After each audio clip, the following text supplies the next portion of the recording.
بسم الثلاثي بسم آب وولد ومنفس قدوس أحد أملاك. بسم آب وولد ومنفس قدوس أحد أملاك. بسم آب وولد ومنفس قدوس أحد أملاك آمين.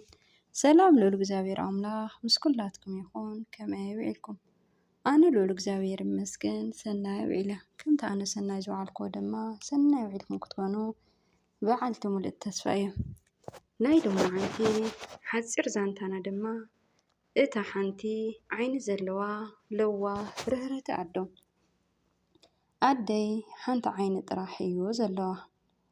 ኣነ ድማ ኣዝየ እየ ዝፀልኣ ዝነበርኩ ብኣ ድማ ኣዝየ ሓፍር ነበርኩ። ኣደይ ስድራ ክትድግፍ ንተምሃሮን ንመምሃራንን ምግቢ ብምብሳል እያ ትመሓዳደር።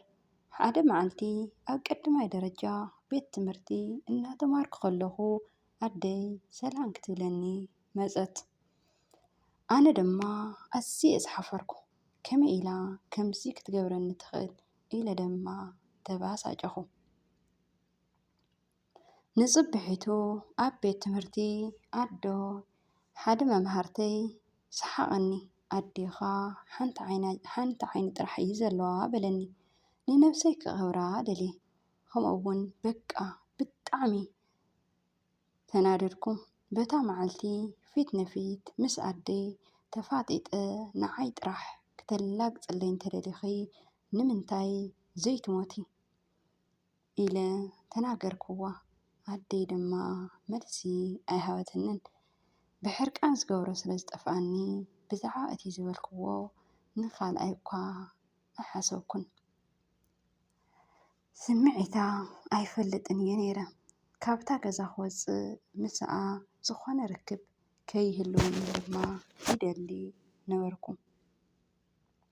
ስለዚ ድማ ብሓቂ ኣበርቲዐ ተማሂረ ናብ ወፃኢ ሃገር ከይደ ንክመሃር ዕድል ረኺበ። ኣብ ወፃኢ ሃገር ከይደ ምስ ተምሃርኩ ድማ ድሕሪኡ ተመርዓኹ። ምስ ተመርዓኹ ድማ ገዛይ ገዝየ ናይ ገዛ ርእሰይ ቆልዑ ወሊደ ብሂወተይን ደቀይን በዓልቲ ቤተይን ሕጉስ ኮይነ እየ ዝነብር ዝነበርኩ። ሽዑ ሓደ መዓልቲ ኣደይ ክተፅሓኒ መፀት። ንዓመታት ከይረኣየትንን ምስ ደቂ ደቃ እውን ኣይተራኸበትን ነይራ። በሪ ድማ ኳሕኳሕ ኣበለት እሞ ደቀይ ድማ በሪ ክኸፍቱ ተቐዳደሙ። እቲ በሪ ምስ ከፈትዎ ድማ እታ ለዋህ ኣዶ ሓንቲ ዓይና ኮይና ምስ ረኣይዋ ደቀይ ድማ ኣዝዮም ሰሓቕዋን ቀለዱላን። ኣነ ድማ እንተረኣኽዋ እታ ኣደይ ዝወለደትኒ ኣነ ድማ ክዓደንክዋ ስለ ዝመፀት ኣእወኹላ። ብጣዕሚ ድማ ተናደድኩ። ከመይ ደፊርኪ ናብ ገዛይ ኣቲኺ ደቀይ ክተፍርሒ ናብዚ መፃኺ ካብዚ ውፅለይ ድማ በልክዋ። ኣደይ ድማ ንቑሩብ ደቂቕ ስቕ ኢላ መለሰትለይ።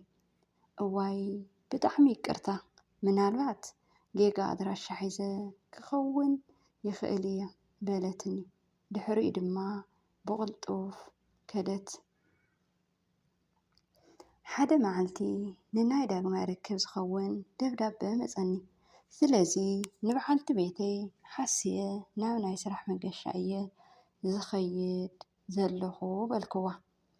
ዳግማይ ድሕሪ ምርኣየይ ድማ እቲ ደብዳቤ ናይ ወላዲተይ ነበረ። ናብታ ወላዲተይ ዘላታ ዓዲ ድማ ተበገስኩ። ካብ ምሕዳስ ተበጊሰ ናብታ ዘዕበየትና ጎጆ ድማ በፃሕኹ። ኣብታ ጎጆ ምስ ወላዲተይ ዝዓበኹላ ምስ በፃሕኹ ድማ ጎረባቢተይ ኣዴኻ ዓሪፋ በሉኒ። ኣነ ግና ንብዓት እውን ኣይፍሰስኩን። ክትህበኒ ዝደለየት ደብዳቤ እውን ሂበውኒ። እቲ ደብዳቤ ድማ ገሊፀ ከንብቦ ጀመርኩ። እቲ ደብዳቤ ድማ ከምዚ ዝብል ነበረ። እቲ ዝፈትዎ ወደይ ቀፃሊ በኣኻ ጥራይ እየ ዝሓስብ። ይቅርታ ብዘይናትካ ፍቓድ ናብ ገዛኻ መፅየ ደቅኻ ስለ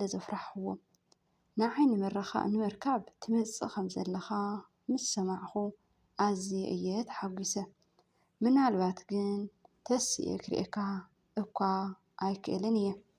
ብጣዕሚ ቅርታ ዝወድይ ቆልዓ ከለኻ ኩሉ ግዜ ብኣየይ ብጣዕሚ ተሓፍርን ትስቀቕን ኢኻ ዝነበርካ።